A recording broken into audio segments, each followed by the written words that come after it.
మహా. ఎలా తీసుకొస్తుంది? సుమతి పోలీసుల నుంచి తప్పించుకుని పరారయ్యింది. సుమతి కనిపిస్తే కాల్చి చంపేద్దామని పోలీసులు వెతుకుతున్నారు. ఈ పరిస్థితుల్లో సుమతి బయట తిరగదు, ఎక్కడో సేఫ్గా దాక్కుంటుంది. ఇక రెండో విషయం, విద్యాదేవి సుమతి అని సీతకి ఖచ్చితంగా తెలియదు. ఇద్దరు ఒకటే అని సీత ఎలాంటి ఆధారాలు చూపించలేదు. అలా కూడా మనం సేఫ్. ఒకవేళ సీత ఈ పాటికే ఆధారాలు సేకరించి ఉండుంటే?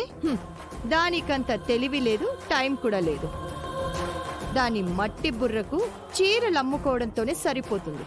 ఏమో మహా, చివరి నిమిషంలో సీత ఏదో అద్భుతం చేస్తుంది అని చాలాసార్లు ప్రూవ్ చేసింది.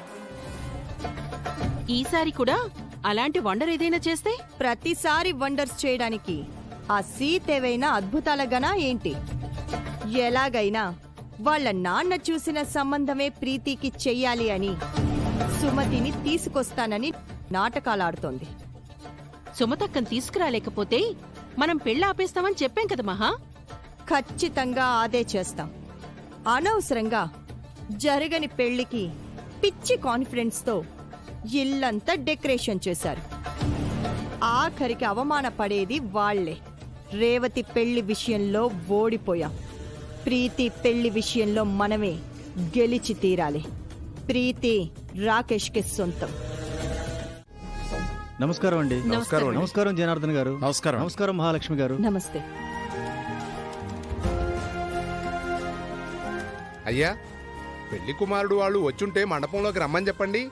కార్యక్రమం మొదలు పెడదాం. పెళ్లి కుమారుడు వచ్చాడు పంతులు గారు. మామా, హేమంత్ని తీసుకెళ్లి మండపంలో కూర్చోబెట్టు. ఒక్క నిమిషం.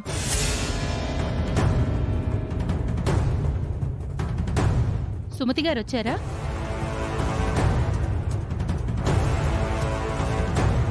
వస్తారు పిన్ని గారు. ముహూర్తం దగ్గర పడుతుంది. ఎప్పుడొస్తారమ్మా? ఖచ్చితంగా కన్యాదానం టైంకి మా సుమతి అత్తమ్మ వస్తుంది బాబాయ్ గారు. ఇప్పుడిలా చెప్పి తర్వాత మాట మార్చరుగా? అలా అడగండి. తీరా లాస్ట్ మినిట్లో నన్ను జనాన్ని కూర్చోబెట్టి పెళ్లి కొడుకు కాళ్లు కడిగి కన్యాదానం చెయ్యమంటే నేను చెయ్యను.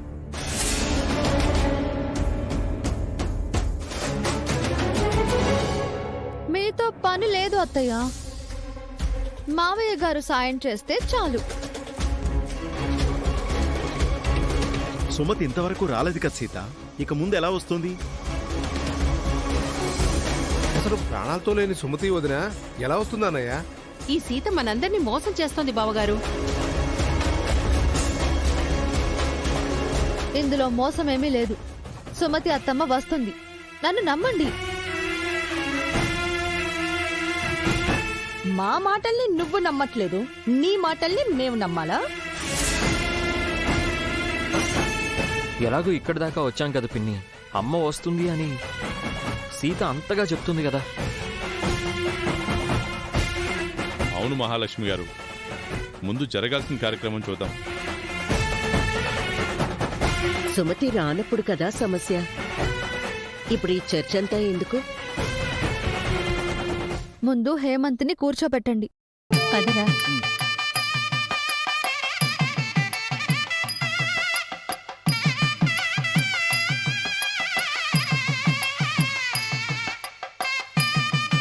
పంతులు గారు, మీరు మంత్రాలు మొదలు పెట్టండి. అలాగేనమ్మా.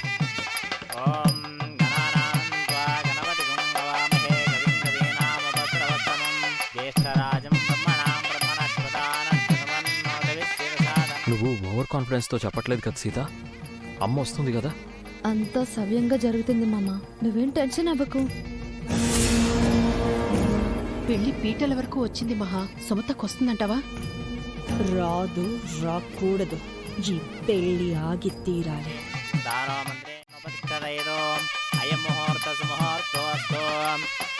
అమ్మా, పెళ్లి కుమార్తెను తీసుకురండి.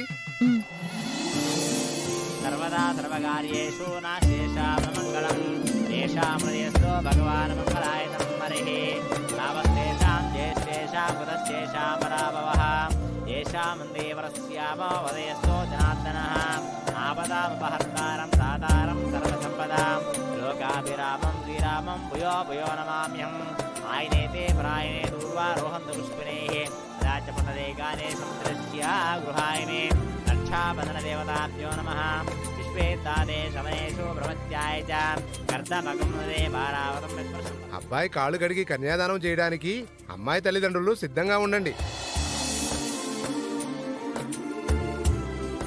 అమ్మాయి తండ్రి రెడీ పంతులు గారు. ప్రీతి పక్కన కూర్చోండి మావయ్య గారు. ముందు ప్రీతి కన్న తల్లిని పిలిపించు సీత. అవునమ్మా, కన్యాదాన సమయం వచ్చింది. సుమతి గారెక్కడా?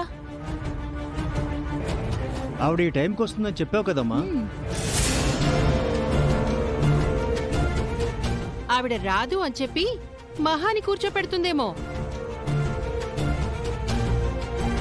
అలా అయితే మీరు కూర్చోవద్దు వదినా. ఎందుకు అందరూ ఆవేశపడతారు? సుమతి అత్తమ్మ వచ్చి కాళ్ళు కడిగి కన్యాదానం చెయ్యాలి, అంతే కదా. ఇప్పుడు మా మహాలక్ష్మి అత్తయ్యతో వెళ్ళి సుమతి అత్తమ్మను తీసుకొస్తాను.